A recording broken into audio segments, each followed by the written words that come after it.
action to enhance sense of belongingness apart from GDP growth. Let's accelerate the explosion and promotion of tourism in the Northeast. This will ensure Sabka Saath Sabka Vikas, Sabka Viswas. Goddess Lakshmi is worshipped in our country as goddess of wealth.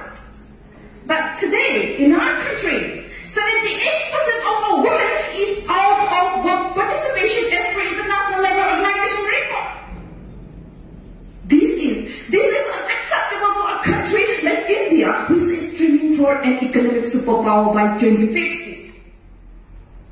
We have taken the place for Beti Bachao, Beti Padhao. But it's high time for India to take one more place. That is, Beti Bachao, Beti Padhao, and Beti Kokabil Badao. This is called Sabka Saath Sabka Vikas, Sabka Viswas, and Sabka Prayas. In Sweden, 25% of the total seat in the parliament is reserved for youth under 25 years of age.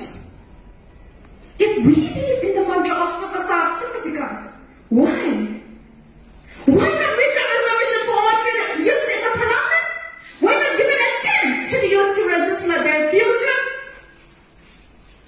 This is very questionable difference. Today, corporates are waiting for skilled youth to employ in their companies. But my appeal to the corporate is, if you believe that you all are